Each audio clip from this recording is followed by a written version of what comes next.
Hi, everyone. Welcome back to our podcast. Our guest today is Emmy Hernandez, an expert in AI implementation, learning and development, and executive coaching who helps educators, team, and organizations stop treating AI like the problem and start seeing the real issue, which is communication.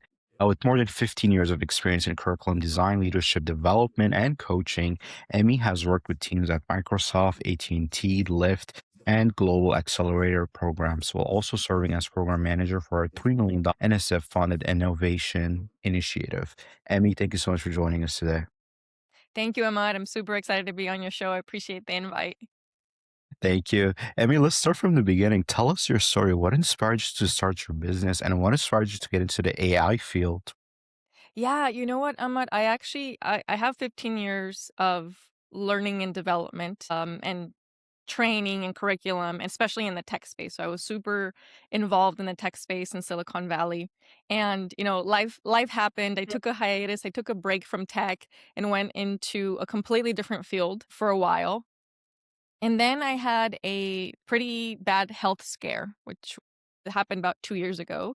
And I had emergency surgery for that. It saved my life, Yeah. but it also had unintended consequences. So much so that it put me in daily chronic pain for 2 years. And that completely destroyed the consulting business that I had built. Couldn't survive. I got to the point where I was bedridden for 90 days, and my husband became my full-time caregiver. And thank goodness my husband is absolutely amazing. He's the most amazing human on the planet. So I'm very, very grateful for him because I wouldn't be here without him. But what happened, Ahmad, was that because I was bedridden and my brain wasn't working because I had so much inflammation and the doctors couldn't figure it out. This was after 5 days in the hospital, by the way, and they wanted to keep me 4 more, but without any answers. So I left the hospital with no answers, a lot of invasive testing, and a lot more doctor appointments to have to go to. So here I was in bed, incapable of walking on my own. I had to use a walker. And the only thing I could think of was like, okay, well, what is at my disposal? And I had recently started using ChatGPT and I had heard of Gemini. And the only thing I could do was talk to this thing, right? I didn't really know how to use it. And I knew that it knew about algorithms and patterns. So to make a long story short, AI saved my life. Because of ChatGPT and Gemini, I was able to tell it my symptoms and what my different doctors, the different specialists were telling me, and the specialists don't talk to each other. They all work in a silo, and it's impossible for one human being to be an expert in all areas of the human body, right? So I don't hold it against the specialists. They're all amazing, but I was able to bring all those documents and all the different testing into one place, and AI was able to accurately give me correct testing name to then ask for my doctors and how to find the correct doctors for me. And now I'm 80% better, headed towards that last 20%. So I can tell you 6 months ago, I was in a very, very dire situation. And thanks to AI, everything shifted. And so since I was already in tech in the past, I realized AI is now, right? So now is this revolution. And with my personal experience around the health side, I realized I wanted to do this to help people save their lives and change their lives and have impact in other areas. Wow. Wow, Emmy, what a story. I mean, after through all those challenges, you still didn't give up and used AI, something that a lot of people are scared of, especially when it comes to their health and, personal information. And you still believed in it and you still tried it. Wow. What a story, Emmy. It's truly amazing. Tell us about your day to day now. What does your typical day look like now? Yeah, so my day to day is very different than it was 2 years ago. My day to day now is we're very grateful. We have a home office. So in my home office, my husband has me set up with all this amazing hardware. I have a standing desk and I have a ginormous screen that's about my monitor is almost 70 inches. Like I am very spoiled. I'm a very spoiled wife. I'm the software queen. He's the hardware king. Every morning starts off with me showing up to a client call and actually reading my messages that Manus has drafted for me. Manus is one of my favorite tools right now from all the emails that I got from the night before. So Manus drafts all the leads and everything that I need to do, personalizes them in my voice. So I start off, I don't like the AIs to send emails automatically on my behalf. I set them all up in drafts. So that's how I start my mornings, checking my email of drafts that have already been written by Manus for me. And well, Claude writes them and Manus sends them. So that's how we start off. And then half the time I spend my time doing podcasts like this, and the other third is I spend actually doing training for organizations. Right now we're doing mostly training. I say we. I have a co-founder. Her name is Lizette Espinoza. We're both co-CEOs, and she's an attorney. She's amazing, and also a tech entrepreneur. And we're bringing both of our skill sets to help community colleges, both their faculty and their students, be up to date with AI, because a lot of community college students are going there to get their associates so that they can go straight into the workforce.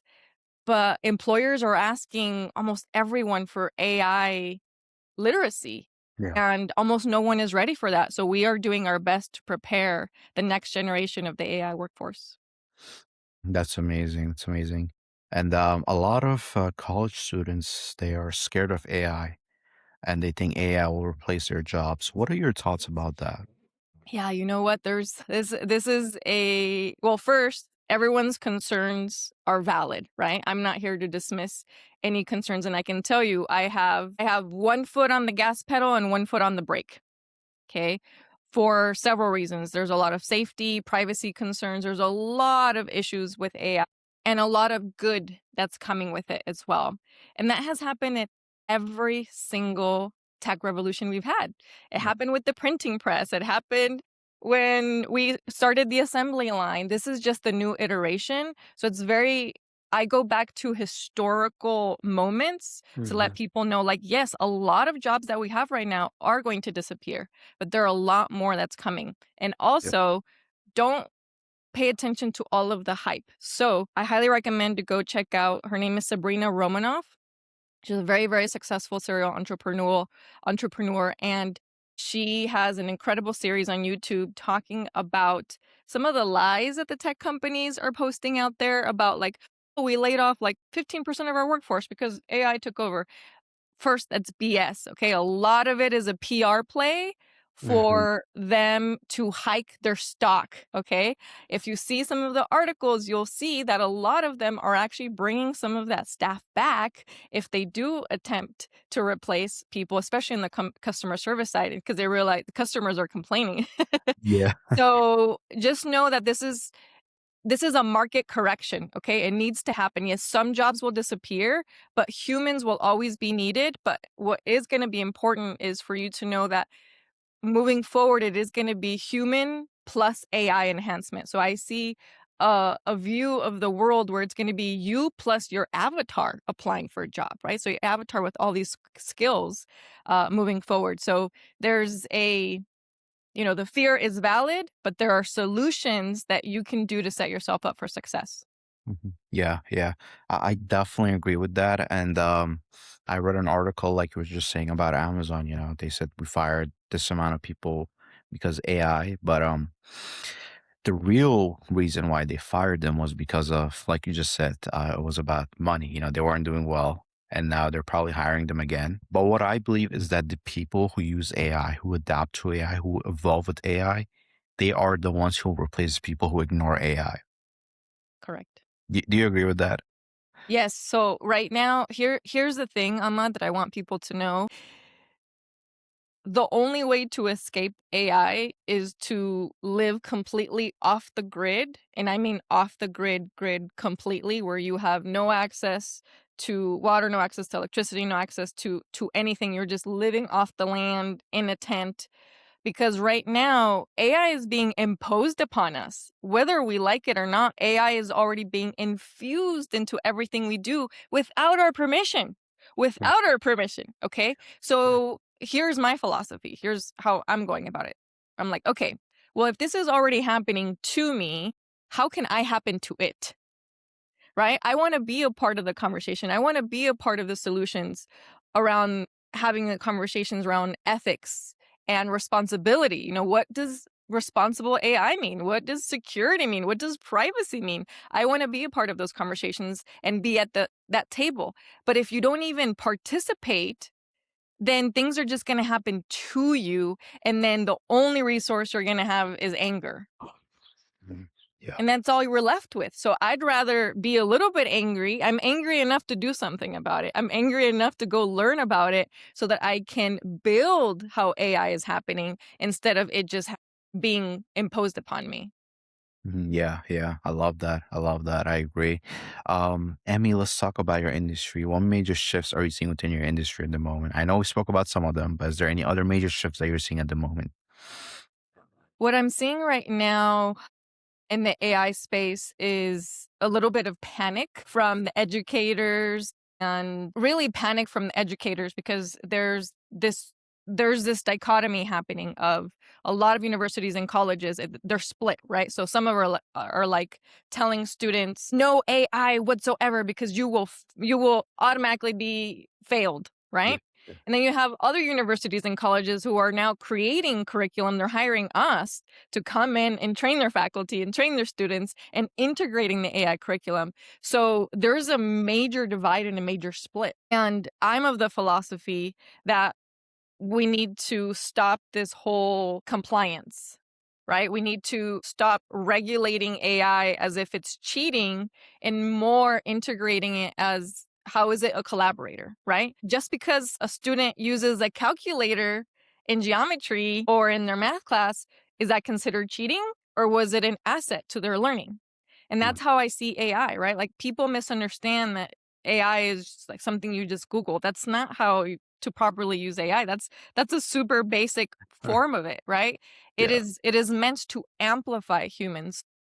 I'm here to show, and actually I'll give you an example. So about a month ago, I had the honor of training 10 faculty at a community college in Los Angeles. This community college is major. We started with 10 just as a pilot so that they can get the feelers for it. One of those professors is from the English department. He was the only one who chose to join. You know Wow. why? Everybody else was from different departments, business. Of course, the business professors know, like they're kind of being forced to go into this because of entrepreneurship. But the English professors were like, we don't want any part of this, and how dare you join that program?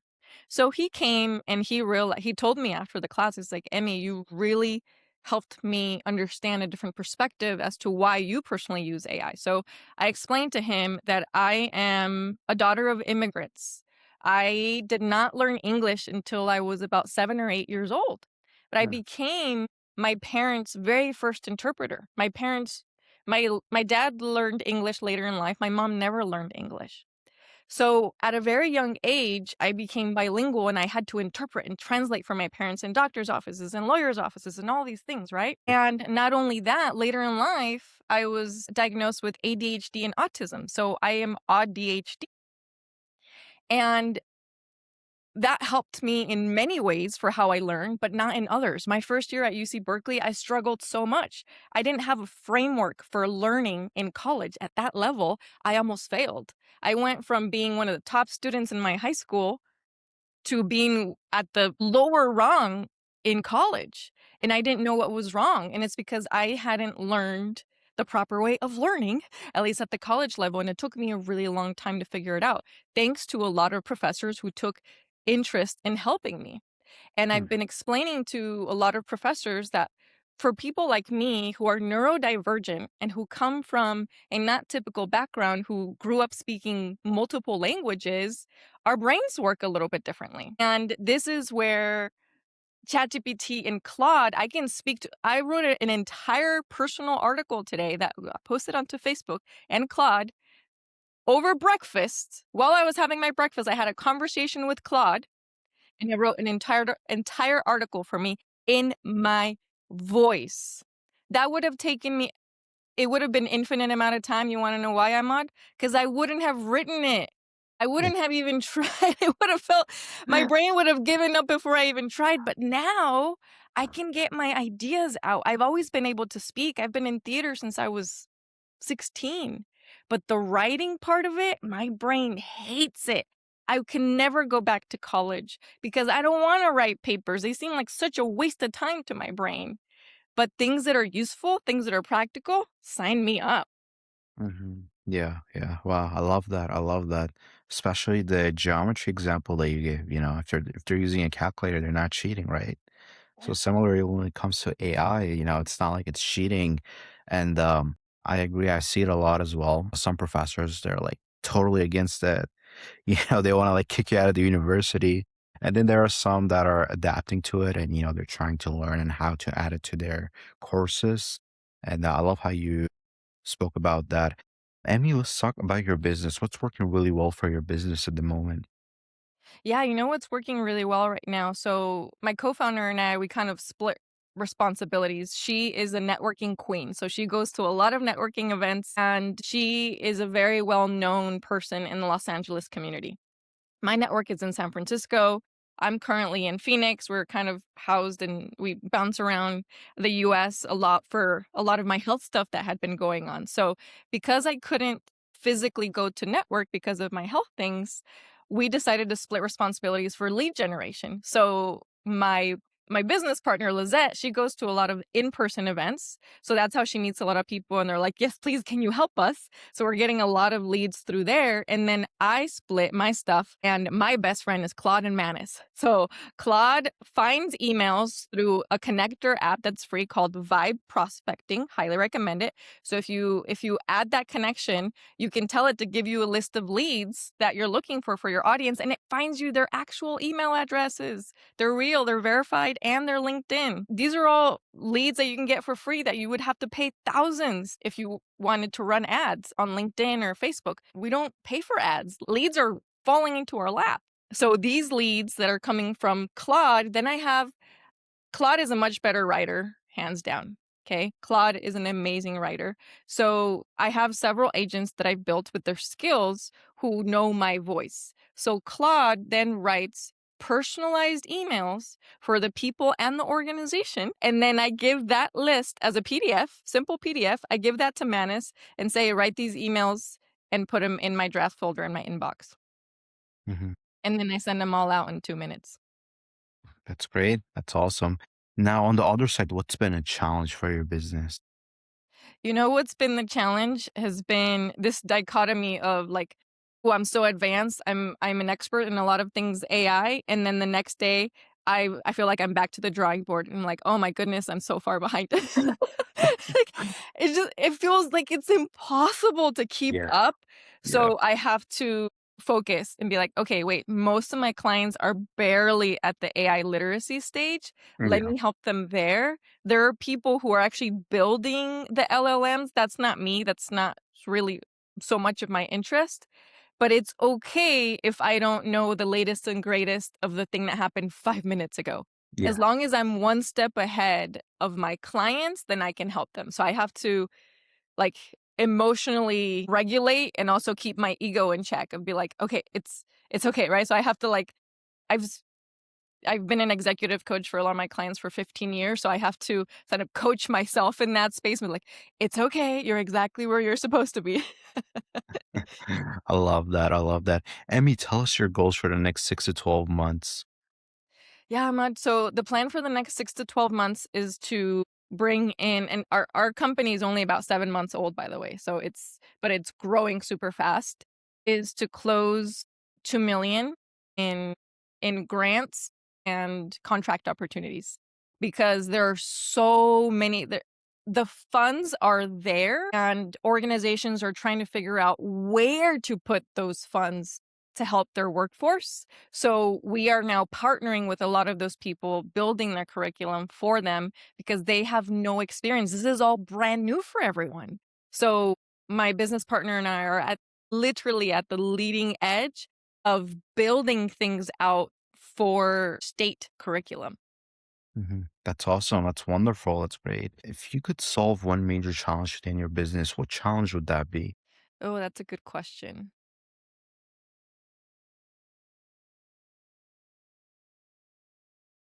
I'm not sure it's a business challenge more than it is a human challenge of trying to do it all at once, right? So I feel right now, Ahmad, and I think this is where when your business comes into play, is that we have all these tools, right? So as an entrepreneur, I have all these AI tools, but right now I feel like I don't have a centralized place for command. right? Like Mhm. one central dashboard of command. And I think I'm not the only one that's struggling with that, right? So I'm in the middle of building out a system for it, but I don't really know the full vision for it yet because it's all happening so fast. So I feel like I have all the parts to the car, but don't know how to build the car. If that makes any sense. I have all Yeah. the I have the engine, it's awesome. I have the wheels, that's awesome. I have everything I need, but how do we put it all together? Yeah, yeah. Yeah, I mean, I have helped a lot of clients with that, building that system, and it's very crucial. Sometimes you don't know what's going on. Sometimes leads go cold, they fall through the cracks, or you're not following up. But once you have like a centralized help, like you just said, now you know everything that's going on, everything that's happening inside your business, and you can grow and scale faster. So yeah, I definitely understand where you're coming from. If you could give one piece of advice to every leader listening right now, what advice would you give them? Human first, bot second. Any leader listening, any manager, I don't care who you are, never, ever, ever say, I can replace you with AI. Mhm. That is one of the worst things that we could tell someone. It's so demoralizing. I've heard people who are being told that. Tasks can be replaced by AI. People cannot. This is a very important distinction, okay? Tasks can be replaced by AI, but it is always, I believe the future of leadership is going to be owned by those who understand this concept, that it's always going to be human first, bot second. For those who reverse that, they are very dangerous and don't understand the true power of what humans are. AI, for as good as it's going to get for task replacement, is never going to replace human empathy and true human soul, right? Like AI is amazing for certain things, but it should not be a full on replacement for someone else. And I stand by that. I love that. I love that. Amy, this has been an incredible conversation. Thank you so much for giving us your time. Our audience, where can we find you online? The easiest way to find me is to go to my website, System and Soul AI. Perfect. Well, thank you again, Amy. It has been a pleasure having you. Thank you so much, Ahmad. Bye.